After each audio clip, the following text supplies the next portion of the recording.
할렐루야. 주님 안에서 평안하셨습니까? 문은석 목사입니다. 이 시간에는 마가복음 시마강의 61번째 시간으로 마가복음 12장 38절로 44절의 말씀을 증가하겠습니다. 은혜가 되시기를 주님의 이름으로 축복합니다. 환절기라서 목이 좀 쉬었습니다마는 여러분이 이해하고 들어주셨으면 고맙겠습니다. 본문은 성고난주간의 셋째 날인 화요일에 있었던 사건의 연속 부분입니다. 여기서는 가장 큰 계명 논쟁과 그리스도의 신분 논쟁 사건을 다룬 12장 28절로 37절에 이어 외식하는 서기관들에 대한 경계 및 가난한 과부의 헌금에 대한 칭찬을 다루고 있습니다. 본문에는 두 사람이 나오는 것을 볼 수 있습니다. 하나는 서기관과 하나는 과부입니다. 이들은 유대사에서 서로 상반되는 신분과 지위를 지니고 있던 자들로서 서기관은 부와 존경을 누린 반면 과부는 가난과 멸시 속에 살아온 자입니다. 예수님께서는 사회적 신분이 높고 세상적 조건에 따라 칭찬하신 것이 아니라 하나님 앞에서 겸손히 자신의 모든 것을 바쳐 헌신한 과부를 칭찬하셨습니다. 이 자가 누구입니까? 하나님 나라에 합당한 자로 인정받을 수 있는 자입니다. 우리 모두는 하나님 앞에 합당한 자로 인정을 받아야 합니다. 먼저 38절에 보면 예수께서 가르치실 때에 이르시되 긴 옷을 입고 다니는 것과 시장에서 문안받는 것에 대해 말씀해 주셨습니다. 주님께서 종교 지도자들이 긴 옷을 입고 시장 같은 데에서 사람들에게 문안받는 일을 비판하셨습니다. 당시 유대 종교 지도자들의 옷은 일반인의 옷보다 길었고 또 수많은 수를 매달았습니다. 이에 대한 말씀이 마태 23장 5절로 7절에 나오는데 거기에 보면 그들의 모든 행위를 사람에게 보이고자 하나니 곧 그 경문띠를 넓게 하며 옷수를 길게 하고 잔치의 윗자리와 회당의 높은 자리와 시장에서 문안받는 것과 사람에게 납비라 칭함을 받는 것을 좋아하느니라 라고 주님께서 책망하시고 비판하셨습니다. 종교 지도자들의 그와 같은 복장은 나는 너희들과 달리 영적 권위가 있다고 표시하기 위한 것이었습니다. 그런데 주님은 이런 식으로 백성들에게 억지와 형식으로 존경받는 사람들에게는 하늘의 상급이 없을 것이라고 마태 6장 5절에서 다음과 같이 분명히 말씀해 주셨습니다. 또 너희는 기도할 때 외식하는 자와 같이 하지 말라. 그들은 사람에게 보이려고 회당과 큰 거리 어귀에 서서 기도하기를 좋아하느니라. 내가 진실로 너에게 이르노니 그들은 자기 상을 이미 받았느니라 라고 말씀하셔서 그들은 세상 사람들이 알아주고 이 땅에서 상을 이미 받았기 때문에 천국에서는 상 받을 거리가 없다고 분명히 말씀해 주셨습니다. 사람은 누구나 다 옷을 입습니다. 그리고 고대 사회에서 옷은 그 사람의 신분을 나타내기도 했습니다. 그 사람이 어느 옷을 입었느냐에 따라 그 사람의 신분이 드러났던 것입니다. 이러한 현상은 오늘날에도 나타납니다. 대개는 부유한 사람들이 좋은 옷을 입습니다. 또 특수한 일에 종사하는 사람도 유니폼을 입어 자신의 신분을 나타내기도 합니다. 그런데 믿는 자들에게는 어떤 옷이 있습니까? 마음의 옷이 있습니다. 그 마음의 옷이 골로새서 3장 12절에 나오는데 그 옷은 긍휼과 자비와 겸손과 온유와 오래 참음입니다. 5가지 직조로 만들어진 옷이 바로 마음의 옷인 것입니다. 주님은 이 옷을 가장 좋아하십니다. 성도는 이 같은 합당한 옷을 입어야 합니다. 이 옷을 입어야 예수 그리스도의 성품이 나타나고 진정한 성도인 것을 증명할 수 있고 섬김을 받기보다 섬김의 자세를 갖출 수가 있는 것입니다. 주님도 섬기려고 이 땅에 오셨다고 하셨는데 마태 20장 38절에 기록된 말씀이 아닙니까? 이같이 만왕의 왕이 되시고 만주의 주가 되시는 우리 주 예수 그리스도께서 이 땅에 오셔서 섬기려고 오셨다고 말씀하셨는데 하물며 우리는 더욱 그렇게 해야지 않겠습니까? 그러므로 여러분들은 피차 마음의 옷을 입고 서로를 섬기시기를 주님의 이름으로 축원합니다. 이 마음의 옷이 더러워지면 빨아야 하는데 그것이 바로 회개라는 것이지요. 39절에 보겠습니다. 회당의 높은 자리와 잔치의 윗자리를 원하는 서기관들을 조심하라 삼가라고 주님이 말씀하십니다. 본절은 높은 자리를 선호하는 유대 종교 지도자들의 세속적인 태도를 경계하라는 교훈입니다. 세상의 직분은 사람들에게 섬김을 받는 직분입니다. 그래서 섬김받기를 좋아하는 자들이 높은 자리를 탐하고 그 자리를 얻기 위해 불의한 일까지도 서슴지 않습니다. 그러나 하나님이 교회에 주시는 직분은 그러한 세상 직분과는 전혀 다릅니다. 하나님이 교회에 주신 직분은 다른 사람을 섬기라고 주신 직분입니다. 섬김 받으라고 주신 직분이 아니라 섬기라고 주신 직분이라는 말씀입니다.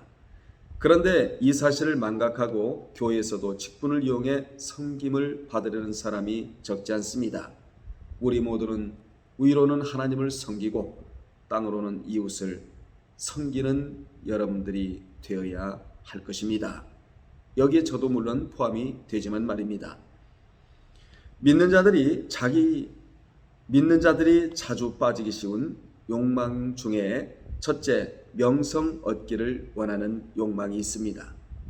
교회 직분은 더욱 섬기라고 주신 것인데 그 직분이 마치 무슨 권위라도 되는 양 여긴다면 결국 직분을 올바로 수행하지 못하게 됩니다. 교회 직분은 특권이 아닙니다. 책임과 역할이라는 사실을 우리 모두 기억해야 될 줄로 믿습니다. 두 번째, 누가 알아주기를 원하는 욕망입니다. 이 욕망은 하나님과 인간과 자기 양심 앞에서 자기의 본분을 망각하게 만드는 죄의 요소입니다. 사울왕이 왜 다윗을 핍박하고 끝내는 하나님을 버렸습니까? 그것은 자기만 존경받고 싶은 욕망을 다스리지 못했기 때문입니다. 그래서 질투와 혈기로 자신을 스스로 망쳐버렸다고 사무엘상 18장 5절로 9절에 이런 말씀이 나옵니다. 교회의 중요한 직분을 맡은 자들은 높아지려는 마음을 경계해야 합니다.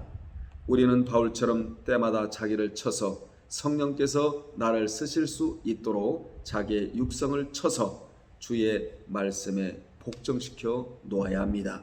언제라도 하나님이 쓰실 수 있도록 준비해 놓아야 한다는 말씀입니다.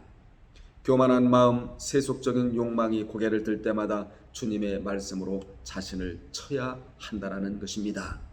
40절에 보면 그들은 과부의 가산을 삼키며 외식으로 길게 기도하는 자니 그 받는 판결이 더욱 중하리라. 이렇게 엄청난 말씀을 하셨습니다. 당시 서기관들은 과부의 집뿐만 아니라 모든 재산을 삼키는 자들이었습니다.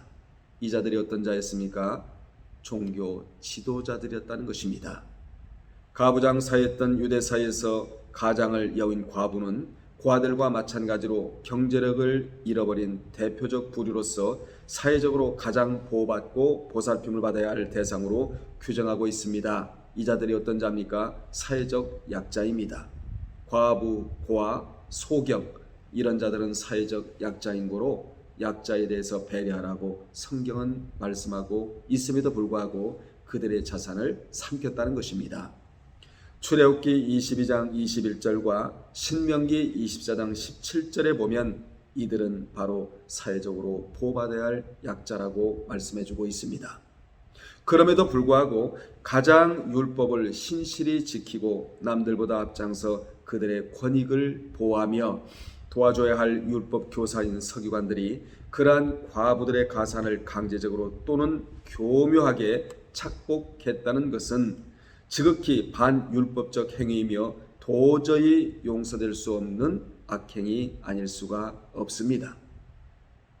예수님은 이러한 부도덕하고 아주 악질적인 서기관들의 만행을 대중 앞에서 고발하심으로써 스스로 경건한 척하며 남들에게 문안받기를 좋아하고 어디서나 항상 상석을 원했던 그들의 외식적 모습을 극명하게 폭로하셨습니다. 여기 외식이라는 단어가 프로파시스라는 단어인데 겉과 속이 완전히 다른 행동을 뜻합니다. 가면을 썼다는 것이지요. 이 외식에서 연기라는 말이 나올 정도이니 말입니다. 서기관들은 사람들 앞에서뿐만 아니라 하나님 앞에서까지 자신의 거짓된 경건을 드러내고 있었습니다. 오늘날로 말하면 예수를 진정으로 믿는 자가 아니라 믿는 척을 했다는 것입니다. 여러분, 예수 그리스도는 우리가 믿는 척해서는 안 될 뿐이고 확실히 믿어야 할 뿐입니다. 주님이 믿는 대로 그대로 대해주신다는 사실을 우리 모두 기억해야 될 줄로 믿습니다. 얼마나 믿냐에 따라서 성령의 역사심이 강하게 일어날 수도 있고 일어나지 않을 수도 있을 뿐만 아니라 주님은 믿은 만큼 역사해 주시는 분이십니다. 서기관들이 길게 기도하는 것은 1차적으로는 그 기도 모습을 지켜보는 사람들 앞에서 자신들의 경건을 자랑하려는 의도에서 비롯된 것입니다. 시편 109편 7절과 잠언 15장 8절과 요한복음 9장 31절 세 구절을 여러분 한번 읽어보시기 바랍니다. 하지만 궁극적으로 그러한 행동은 스스로를 속임으로 하나님을 만홀히 여기는 행위입니다. 그러한 자는 하나님의 가증한 심판을 받게 될 것입니다. 하나님은 모든 것을 아시고 인간의 중심을 꿰뚫어 보시는 분이십니다. 그래서 감찰하시는 하나님이다 그렇게 표현하고 있지 않습니까? 그런데 서기관들은 전혀 그러한 하나님의 능력과 성품을 염두에 두지 않고 오히려 인간적 명예욕에 눈이 어두워 하나님을 자신의 인기를 위한 도구로 전락시켰습니다.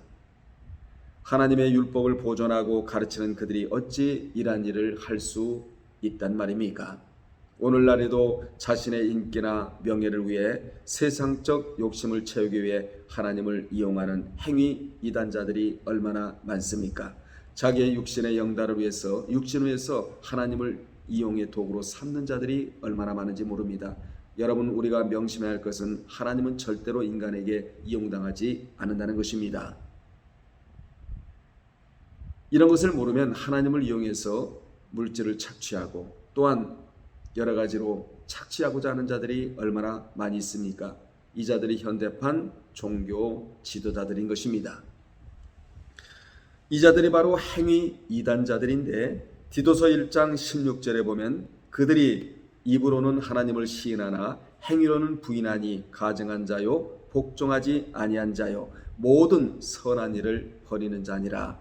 행위 이단에 대해서 정확하게 말씀하고 있고 갈라디아서 6장 7절로 8절에는 스스로 속이지 말라. 하나님은 업신여김을 받지 아니하나니 사람이 무엇이든지 심는 대로 그대로 거두리라.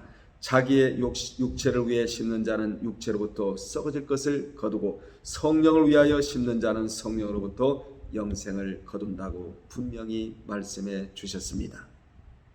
우리는 좋은 것으로 심고 좋은 것으로 거두고 좋은 것으로 심고 성령의 열매로 거둬야 될 줄로 믿습니다.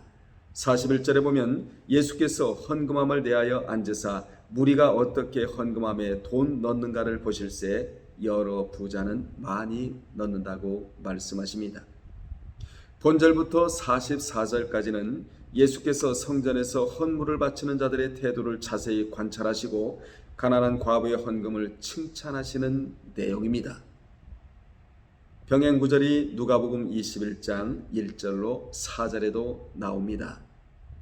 이 역시 고난주간 화요일에 있었던 일이며 또한 예수께서 성전에서 행하신 마지막 사역입니다.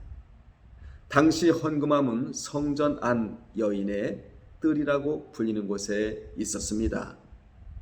이곳은 이방인의 출입은 통제되었고 남녀 유대인들만 출입이 허용되었습니다.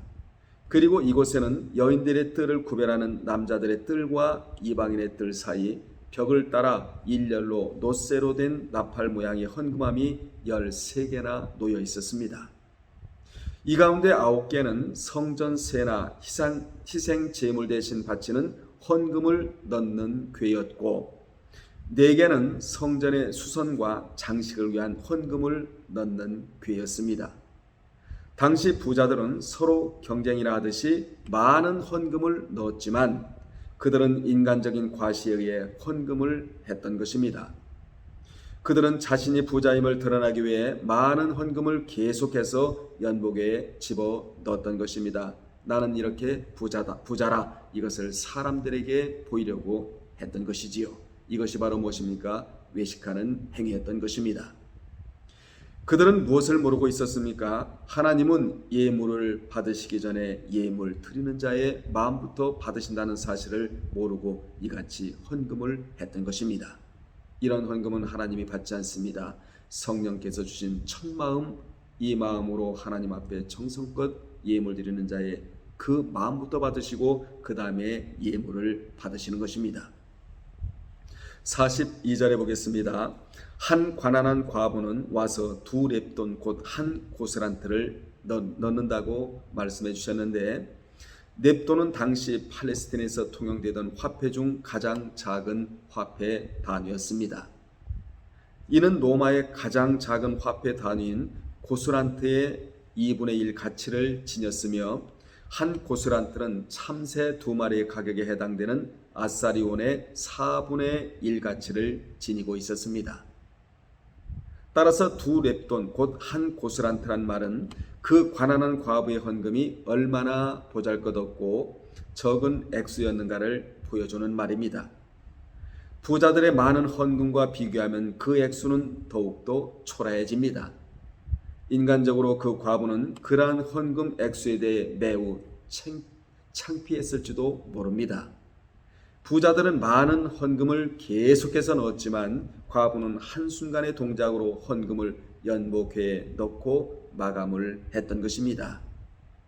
43절에 보면 예수께서 제자들을 불러 이르시되 내가 진실로 너희에게 이르노니 이 가난한 과부는 헌금함에 넣는 모든 사람보다 많이 넣었도다 라고 칭찬해 주셨습니다. 본절은 예수께서 제자들을 부르시고 그 봉헌에 대해 특별히 교육을 시키신 내용입니다. 복음서 내용 중에 주님께서 제자들을 일부러 부르시고 교육시킨 내용은 이곳뿐입니다. 이것은 그만큼 물질 봉헌이 우리의 신앙의 중요한 요소임을 시사해 줍니다. 주님이 헌금하시는 것을 유심히 보시고 관찰하고 교육까지 시키셨다는 것은 봉헌은 우리 신앙생활의 필수 요소임을 보여주고 있는 것입니다. 여러분, 헌금하는 이유가 무엇입니까? 제가 4가지로 요약을 해놓았는데, 첫째, 하나님의 통치권을 믿고 인정하는 신앙 고백의 의미를 지니고 있습니다. 하나님은 우리를 창조하시고 육신과 물질까지 창조하시고 통치하시는 분이시므로 헌금하는 것은 물질 세계에 대한 하나님의 통치권을 믿고 인정하는 신앙 고백의 의미를 지니고 있습니다. 그러므로 구약시대는 물론 신약시대까지 물질 봉헌의 규례를 철저히 지켜야 하는 것입니다. 두 번째로 하나님께 대한 감사의 표시입니다. 믿는 자는 이 땅에서 살아가면서 하나님께 대한 감사의 표시가 곧 물질 봉헌인 것입니다. 헌금 안에는 믿는 자의 수고와 정성과 노력과 믿음이 녹아들어가 있습니다. 그러므로 결국 헌금은 구체적인 신앙의 표현입니다. 마음으로만 감사하는 것이 아니라 현실적으로 그 믿음을 증가하는 것이 바로 헌금이다 그 말입니다. 그래서 주님은 마태 6장 21절에서 내 보물이 있는 그곳에는 내 마음도 있느니라 이렇게 제자들에게 교훈해 주셨습니다. 여기 보물은 엑사고라조라는 단어로 금과 다이아몬드와 사파이어 이런 것을 말씀하신 것이 아니라 장소에 두고 있다라는 사실입니다. 여러분, 이 땅에서 쓰이는 것은 돈입니다. 이것을 구별하여 하나님께 드릴 때는 예물이 됩니다. 이 예물이 보물이 되었다고 말씀해 주시는데, 이 보물은 희소성이 있는 금과 사파이어나 무슨 진주나 그런 것을 말하는 것이 아니라 한 장소를 말하고 있는 것입니다. 그러므로 봉헌이라는 것은 천국의 여러분의 기업으로 상으로 분깃으로 쌓아둔다라는 의미가 바로 헌금이라는 것입니다. 그래서 헌금이라는 단어가 아나데마라는 단어를 쓰는데 하나님께로부터 받은 것을 감사함으로 도로 드리다가 헌금입니다. 이 헌금이 바로 보물이 되는데, 보물이 된다는 말은 여러분의 기업의 창고에, 천국의 기업의 창고에 여러분 것으로 그대로 쌓아두는 것이 바로 보물이라는 그러한 말씀입니다. 그러니 여러분, 헌금은 해 버린 것이 아니라 헌금은 해 두었다가 우리에게 가장 정확하게 다가오는 단어인 것입니다. 주님은 마태복음 6장 21절에서 내 보물이 있는 그곳에는 내 마음도 있느니라 이렇게 말씀하셨다는 것이지요. 여러분, 감리교의 창시자인 요한 웨슬레는 돈주머니가 회개하여 진정한 회개다라는 유명한 말까지 남겼습니다. 헌금은 구체적인 믿음의 표현이기에 신앙생활의 필수적 요소인 것입니다. 세 번째로, 헌금은 신앙 공동체를 사랑하는 마음의 표현입니다. 구약 교회 때부터 신약 교회까지 신앙 공동체에 있어 헌금은 필수적 요소였습니다. 믿는 자라면 누구든지 11조를 드려야 합니다. 그 목적은 신앙 공동체 유지와 발전을 위해서입니다. 헌금은 성전 건축, 그리고 회막에서 봉사하는 내윈들의 생활비, 이 생활비로 쓰였고 기타 구제의 용도로 쓰였습니다. 교회가 유지되고 또 그 본분의 사명을 행하려면 반드시 물질이 필요합니다. 지금 교회는 천국에 있지 않고 이 물질 세계 속에 있는 것입니다. 그러므로 목회자의 생활비, 교회당 유지비, 선교와 구제 등 물질이 없으면 유지할 수가 없는 곳이 교회입니다. 그러므로 신앙 공동체를 사랑하는 마음이 있는 성도는 반드시 헌금을 해야 한다 그 말입니다. 44절에 보면 그들은 다 그 풍족한 중에서 넣었거니와 이 과부는 그 가난한 중에서 자기의 모든 소유곧 생활비 전부를 넣었다고 주님이 칭찬해 주셨습니다. 본절은 봉헌의 진정한 의미는 우리 자신을 드리는 것이라 라는 교훈입니다. 주님은 부자들이 헌금을 많이 드린 일에 대하여 별 관심이 없으셨습니다. 오히려 가난한 과부, 그 과부의 보잘것없는 헌금을 높이 평가하셨는데, 왜냐하면 그 과부는 그날 자기가 먹고 살 생활비 전부를 다 드렸기 때문입니다. 부자는 자기 소유 중 일부만 드렸고 이 가난한 과부는 모두 드렸다는 사실이 주님의 마음을 감동시켰던 것입니다. 과부는 자기의 그날 생활비 전부를 바침으로 자기의 모든 것을 바쳤던 것입니다. 이것은 달리 말하면 과부는 바로 자기 자신을 바친 것이라 할 수 있습니다. 그래서 생활비라는 단어가 육신의 생명을 뜻하는 비오스라는 단어가 사용되고 있는 것입니다. 여기서 우리는 중요한 사실 하나를 깨달아야 합니다. 그것은 주님이 원하시는 궁극적인 봉헌은 우리의 소유물 중 일부가 아니라 우리 자신임을 알아야 합니다. 그렇습니다. 헌금의 궁극적인 의미는 우리 자신을 드린다는 신앙 고백인 것입니다. 헌금의 3대 원리는 믿음으로 벌어라예요. 믿음으로 벌어라. 그리고 하나님 것으로 구별하라. 그리고 감사함으로 드리라. 이 세 가지가 헌금의 3대 원칙입니다. 헌금은 모든 것이 하나님의 것입니다. 또한 사랑의 고백이고 물질의 노예가 되지 않겠다는 서약이자 첫 것은 하나님의 것입니다 라는 것을 고백하는 행위가 바로 헌금을 드리는 행위인 것입니다.